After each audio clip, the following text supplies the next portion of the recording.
ये लड़का जो पकौड़े की दुकान पर पकौड़े बेच रहा है, क्या लगता है वो मेहनत करके आखिर कितना अमीर बन सकता है? शायद ये आगे चलकर एक बड़ा सा रेस्टोरेंट खोल ले, या हो सकता है कि पैसे कमाकर बड़ा सा घर बना ले, या इससे ज़्यादा क्या ही कर लेगा, है ना? आप भी शायद यही सोच रहे होंगे। लेकिन दोस्तों, यही वो लड़का है जो आगे चलकर पूरे भारत का सबसे अमीर आदमी बनता है। नाम है धीरू भाई अंबानी। तो कैसे आखिर एक पकौड़े बेचने वाले इस गरीब लड़के ने 2.9 अरब डॉलर वाली कंपनी बना ली? धीरू भाई अंबानी का जन्म 1932 में चोरवाड़ में मिडिल क्लास फैमिली में हुआ था। धीरू भाई अंबानी का नाम धीरज लाल हीरा लाल अंबानी था, जो कि आगे चल के धीरू भाई अंबानी के नाम से फेमस हुआ। इनके पिता का नाम हीराचंद गोवर्धन भाई अंबानी था। गांव के स्कूल में ये टीचर थे और कुछ इसी तरह से धीरू भाई जब 5 साल के हुए तब उनका एडमिशन बहादुर खान जी स्कूल में करा दिया गया। हालांकि धीरू भाई को पढ़ाई से लगाव नहीं था, फिर भी पिता के डर से न चाहते हुए भी उन्हें स्कूल जाना पड़ता था। हीराचंद जी के कुल 5 बच्चे थे और जैसे जैसे वो बड़े हो रहे थे, उन्हें स्कूल की सैलरी से घर चलाने में काफ़ी प्रॉब्लम होने लगी। और दोस्तों, इसी तंगी व गरीबी से परेशान होकर एक दिन धीरू भाई अंबानी ने फैसला किया कि वो एक दिन पढ़ाई छोड़ देंगे, कोई काम करेंगे। इसी फैसले से हीराचंद काफ़ी नाराज हुए और उन्हें वापस स्कूल भेजने की कोशिश में लग गए। लेकिन धीरू भाई के जिद के सामने उन्होंने भी हार मान ली। अब दोस्तों, यहाँ तो धीरू भाई काम करना चाहते, लेकिन आखिर करे क्या, ये उन्हें समझ नहीं आ रहा था। इसी तरह वो काम के तलाश में इधर उधर घूम रहे थे और इसी टाइम पर वो अपने गांव के एक मंदिर पहुंचे तो उन्हें देखा कि अक्सर सुनसान रहने वाली मंदिर में आज बहुत भीड़ लगी हुई है। जब पता किया तो मालूम यह भीड़ हर साल फरवरी के महीने में प्राचीन मान्यता की वजह से लगती है। अब इतनी भीड़ को देखकर धीरू भाई ने सोचा कि यहाँ खड़े खड़े इन लोगों को तो भूख तो लगती ही होगी, क्यों न इस मौके का फ़ायदा उठाया जाए और पकौड़े बेचे जाए। और दोस्तों, अभी तक धीरू भाई के पिता के तरफ से जो भी थोड़ी बहुत पॉकेट मनी मिलती थी वो उसे गुल्लक में जमा करते थे। लेकिन अब वो गुल्लक तोड़ने का समय आ चुका था। अब वो बिना समय गंवाए गुल्लक को तोड़कर पैसा निकालने और उसे ठेला खरीदने के मंदिर के पास ही पकौड़े बेचने लगे। अब दोस्तों, उन्हें इस धंधे में शुरुआत में तो बहुत प्रॉफिट हुआ, लेकिन समय के बाद जब मंदिर पर कम भीड़ लगने लगी तो प्रॉफिट उतना नहीं होता था। ऐसे तो उन्हें लगा कि यहाँ पर समय बर्बाद करने से कोई फ़ायदा नहीं है। इसीलिए उन्होंने अपना ठेला बेच दिया और सारे पैसे को बैंक में जमा करा दिया और काम के तलाश में लग गए। और देखा कि उसी दौरान बहुत सारे लोग यमन में काम कर रहे हैं और आज से पहले जो भी वहाँ पर गया है काम करने के लिए, उसकी फाइनेंशियल कंडीशन काफ़ी बेटर हो गई थी। इसका जवाब ढूंढने पर धीरू भाई को पता चला कि यमन में इंडिया से कई गुना ज़्यादा पैसा बनता है। इसीलिए धीरू भाई अंबानी ने 1950 के दौरान महज 17 साल की उम्र में वो अपने बड़े भाई रमणीक लाल के पास यमन में चले गए। वहां पहुंचने के बाद वो रमणीक लाल ने बेस कंपनी में पेट्रोल पंप पर धीरू भाई अंबानी को काम दिला दिया और यह काम करते समय धीरू भाई की सैलरी 300 रुपये हर महीने की थी। अब दोस्तों, इस पेट्रोल पंप पर काम करते टाइम धीरू भाई अंबानी लोगों को अलग अलग मेथड से इंकरेज करते थे कि वो ज़्यादा से ज़्यादा पैसे का पेट्रोल डलवाए। अब उन्हें ऐसा करने से वजह से पेट्रोल पंप का रेवेन्यू काफ़ी ज़्यादा बढ़ गया था। उनके इस काम से खुश होकर पेट्रोल पंप का मैनेजर बना दिया गया। अब कि वो प्रमोशन होने के बाद पेट्रोल पंप पर काम करने के बाद ही समय बच जाता था। इसीलिए धीरू भाई ने सोचा कि इसी खाली समय को क्यों ना एक जॉब कर ली जाए और फिर ऐसा करके वो एक जगह पर क्लर्क की पोस्ट पर काम करने लगे।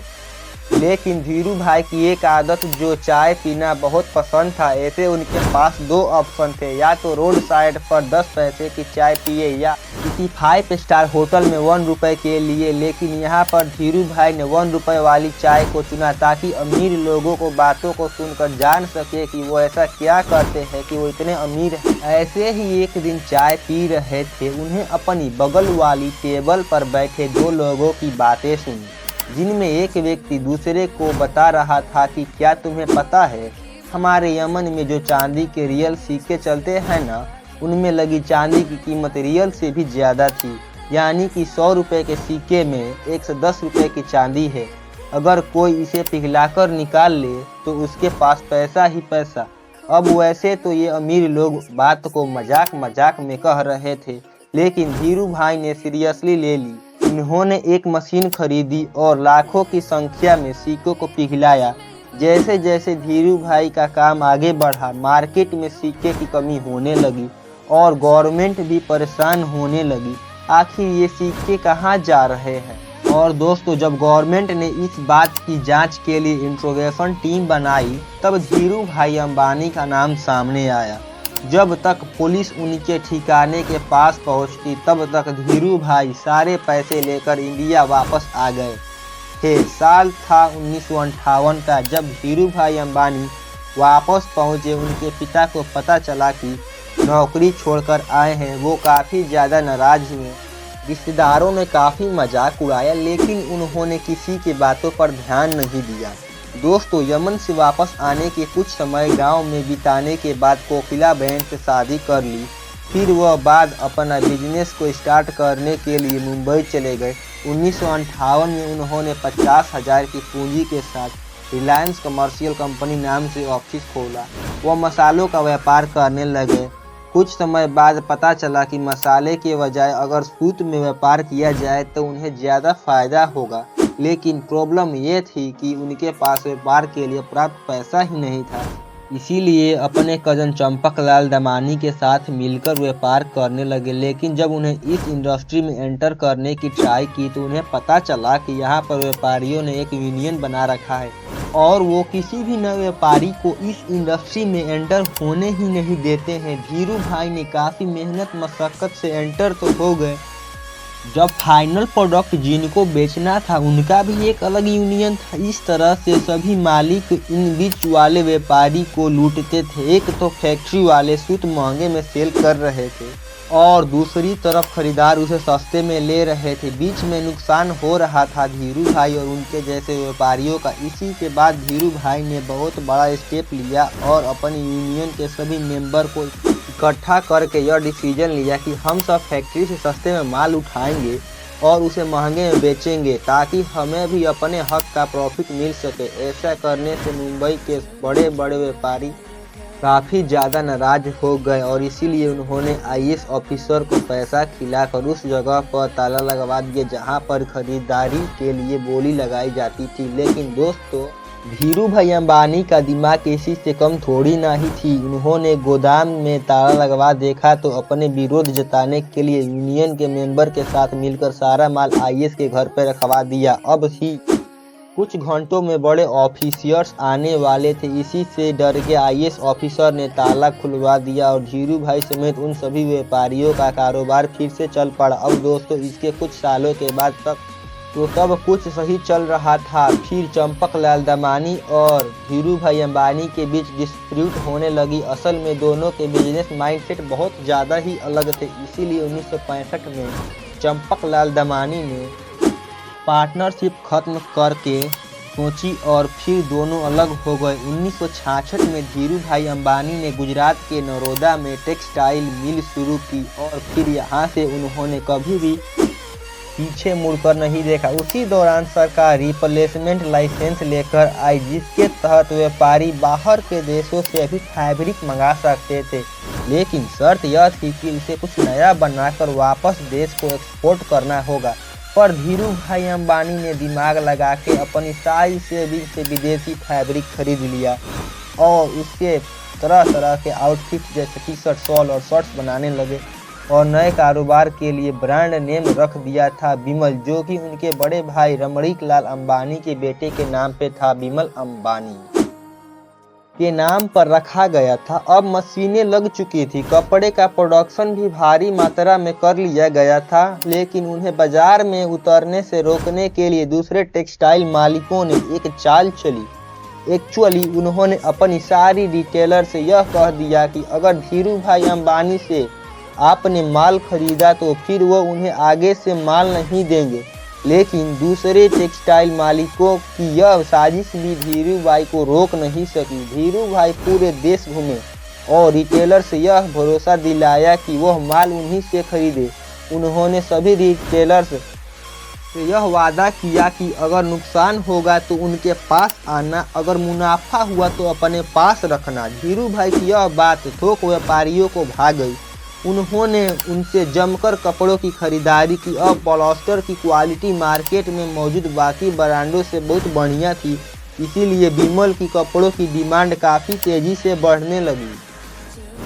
और दोस्तों, मौका तो ऐसा भी आया जब एक ही दिन में देश भर में विमल के 100 से ज़्यादा शोरूम्स का भी उद्घाटन किया गया और विमल उस ज़माने का नंबर 1 पॉलिएस्टर ब्रांड बन गया।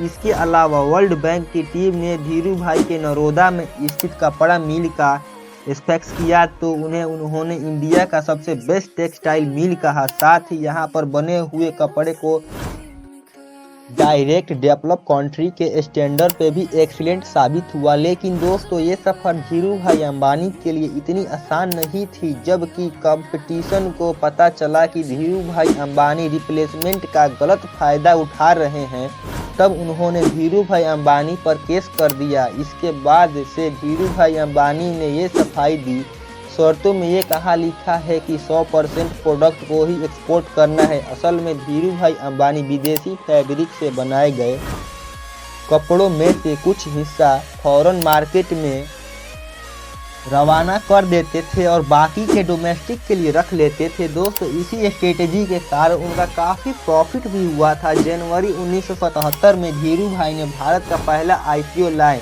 बॉम्बे और अहमदाबाद स्टॉक एक्सचेंज पर लिस्ट करा दिया। 10 रुपये शेयर प्राइस पर 2.8 मिलियन इक्विटी शेयर का और 58,000 इन्वेस्टर ने इसमें इन्वेस्ट किया था। इस स्टॉक से लगने वाले भरपूर प्रॉफिट कमाए और इतना पॉपुलर हो गया। जबकि 1986 में कंपनी की एनुअल शेयर होल्डर मीटिंग रखी गई तो उस टाइम पर 30,000 शेयर होल्डर शामिल हुए, जो कि इंडिया कॉर्पोरेट हिस्ट्री का रिकॉर्ड बन गया। और काफ़ी कोशिश के बाद तेल के उत्पादन के लिए सरकार से लाइसेंस भी हासिल कर ली। इस तरह एक टाइम पर पेट्रोल पंप पर काम करने वाला धीरू भाई अंबानी की अब खुद की ऑयल प्रोडक्शन फैक्ट्री हो गई। इसके बाद आया 16 फरवरी 1986, जब धीरू भाई का पहला हार्ट अटैक आया। उन्हें हॉस्पिटल ले जाया गया। डॉक्टर ने कहा अगले 42 घंटों की क्रिटिकल सिचुएशन है। इस शॉक के बाद उनका एक हाथ पैरालाइज हो गया और धीरू भाई अंबानी ने डाइट और एक्सरसाइज से अपने आप को काफ़ी हद तक ठीक कर लिया था। 1992 में धीरू भाई अंबानी वो कर दिखाया जो उस समय के बड़े बड़े इंडियन कंपनी ने सपने में भी नहीं सोचे होंगे। असल में यह साल कंपनी ने ग्लोबल मार्केट से फंड जुटाना शुरू कर दिया और ऐसा करने वाली पहली रिलायंस कंपनी हो गई, जो कि 1998 से 2000 के दौरान धीरू भाई अंबानी ने दुनिया के सबसे बड़े रिफाइनरी केमिकल की शुरुआत की जामनगर में ओपन किया। और दोस्तों, इसी टाइम पर धीरू भाई अंबानी का इतना बड़ा नाम हो गया था, देश सहित विदेश में भी पॉपुलैरिटी मिलने लगी। 1999 में धीरू भाई अंबानी को बिजनेसमैन ऑफ द ईयर के अवार्ड से भी सम्मानित किया गया। 2001 में life time achievement award times of India से सम्मानित किया गया। धीरू भाई अंबानी को मिली सफलता के पीछे कोकिलाबेन अंबानी का भी पूरा हाथ था। जब भी धीरू भाई अंबानी ने कोकिलाबेन को इंग्लिश सीखने को कहा था कि व्यापार में उनके साथ दे सके, जब भी धीरू भाई अंबानी नए व्यापार के लिए जाते थे तब कोकिलाबेन से जरूर राय लेते थे। दोस्तों, इसी तरह के सपोर्ट व मेहनत का ही नतीजा है मसाला व पॉलिएस्टर बेचने के शुरुआत से धीरू भाई अंबानी 2000 तक सबसे अमीर हो चुके थे और देखते ही देखते रिलायंस को टॉप कंपनी में भी गिनती होने लगी। और हार्ट अटैक के बाद तबीयत बहुत लगातार खराब रहती थी, जिसके चलते उन्हें थोड़ी दिनों में हॉस्पिटल का चक्कर लगाना पड़ता था। दोस्तों, फिर आया 24 जून 2002 का वह समय जो कि धीरू भाई अंबानी का स्ट्रोक आया। मुंबई के ब्रांच कैंडी हॉस्पिटल में एडमिट करवाया गया। डॉक्टर ने बहुत कोशिश की, लेकिन लगातार ट्रीटमेंट के बाद भी उनका हालत में सुधार देखने को नहीं मिला। इसी वजह से आखिरकार 6 जून 2002 को 69 साल की उम्र में दुनिया को छोड़ दिए। अरबों की संपत्ति जिस समय में उनकी मृत्यु हुई उस समय रिलायंस का नेटवर्थ था 2.9 अरब डॉलर थी। एक मामूली सा पकौड़े बेचने वाला लड़का जीरो से शुरुआत करके कई पीढ़ी तक चलने वाला साम्राज्य खड़ा कर दिया।